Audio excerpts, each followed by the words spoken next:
Welcome to another episode of the Data Driven Carcast. We had an incredibly busy week this week. I can't wait to share with you some of the highlights of this week, but also what's coming at you next week. But before we get started, I want to highlight the great work of some amazing data leaders that you can read about, and hopefully you can connect with them online. My first data leader is Kate and her conference, DATAcated. Her mission is to bring to you the latest and greatest in the space, and boy, this week did she deliver.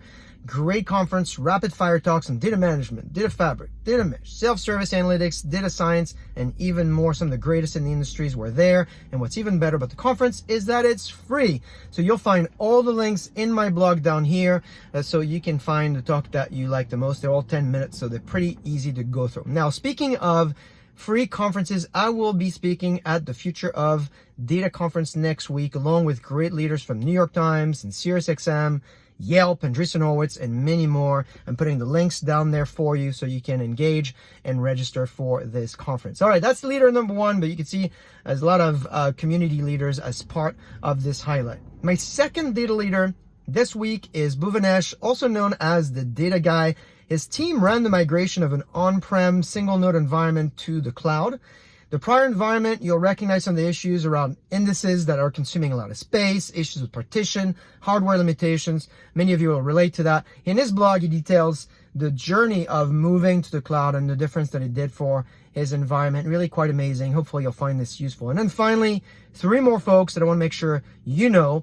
One is Scott, the VP of Data at Wunderkind, and he talks about the wonders of his data transformation. We had the opportunity to talk this week about how his infrastructure now can support 5 billion messages going at hundreds of millions of people, all powered by analytics in real time. Fantastic data journey. You will love, I'm sure, Scott's energy and enthusiasm for innovation in the field of machine learning and data. Great data journey. By the way, many of you have asked me, how is it that I can find time to watch all this content? Well, I'll give you a dirty little secret. When I watch content online, I go down here and I make it to go to speed that is 1.25 or 1.5. At first, it'll seem strange, but guaranteed you'll catch up to it and you'll be able to go through a lot more content that way. In fact, you should try it for this update and see how this feels. All right. I said 3 more people, so I owe you at least 2 more. One is James from Feeding America. This is an amazing organization. We talked this week, posted the photo. If you want to be notified when the video goes up, make sure to register to the Data Journey channel on YouTube.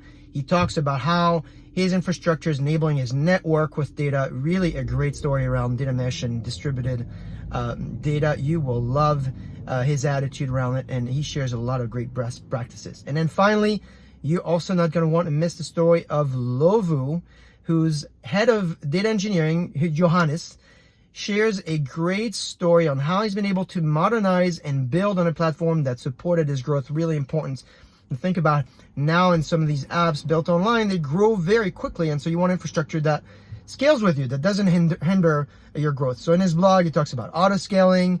He talks about use cases like user notification, member messaging, in-apps credit, and of course, in case you're wondering, LOVOO is a dating app and they love data. We have learned a lot from each of these leaders this week, and if you want more, there are at least a couple more resources I'd like to point you to. The first one is the Data Factory resource from the good folks at McKinsey. I absolutely love this one because we all know that going from idea to impact with data is hard. So what the team at McKinsey has done is they create this web tool that's free, by the way, online, and it takes you through the 35 or so, I think there's 37 steps there. So you can use it as a checklist and compare it to your own processes for how you go from prototype all the way to production of machine learning, AI, and analytics. I did a little bit of video to show you how that feels. Video is about a minute, so hopefully it help you kind of understand how it works. I'm sorry I'm sweating, but I'm coming back from my soccer game here, and so I know it could get a little distracting here. All right, so we talked about McKinsey. Check it out. I hope you like it. This concept of data factory is important to a lot of chief data officers that I talk to. Finally, 2 great resources that got a lot of play this week, and check them out on my blog. The first one is the 10 data engineering best practices for better data quality, better coding. And since we're on the topic of data quality, the other piece that was pretty popular this week, is another piece on data quality from Ben Lorica and Ken. And they talk about bad data. We talked about this in the past.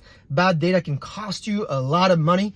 I think Gartner says it's anywhere between $13 million to $15 million a year for a company. I think that's really conservative because it's not just about the bad data itself.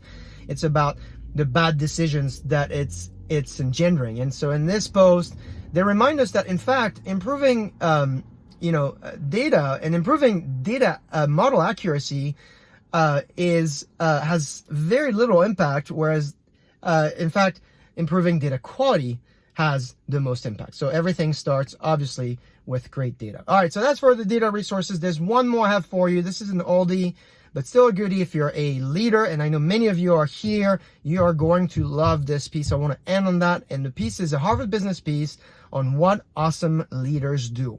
And they do 5 things. 1, they manage individuals. They don't manage teams. So they figure out ways to understand what makes individuals, people, tick. They go big on meaning. They have a clear purpose. They have high expectations, and they convey to their group that they think they can get anything done. They focus on feedback, clear feedback, honest and constructive. Now, this is my thought. This is not Harvard Business Review, but I think that continuous feedback, coaching each other, your employees and you as the manager is really important because you're here to learn from each other. You're not their parents. They're not your parents. You want to be able to using the opportunity for people to help you discover your blind spots. So this idea on feedback, continuous feedback is important. 4, they not just talk, they listen a lot. Leaders listen a lot. And so when you're coming from this perspective where you don't have all the answers, and again, going back to blind spots, you want to pose problems, challenges, so you can discover them. And trust me, there's a lot more that you don't know than there is stuff that you know that you don't know. Think about this one. And then finally, consistency.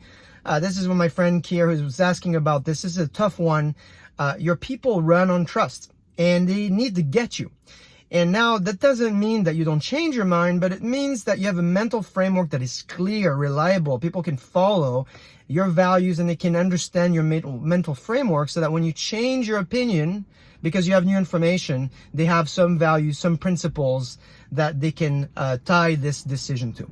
All right, well, that's it for this week. It's very hot here. I know I'm sweating quite a bit, but I run quite a bit during my game. But regardless, I hope all of this was helpful to you. Let me know if there are other resources that you think I'd be sharing with you. This is episode 112. So we've been doing this over now 2 years, and we've been learning a ton from each other. I will see you next week at the Future of Data conference, and of course at Google Next with a great CDO panel that I hope you will enjoy. I certainly enjoyed it myself getting ready for it. Let me know what you think, and I will see you next week.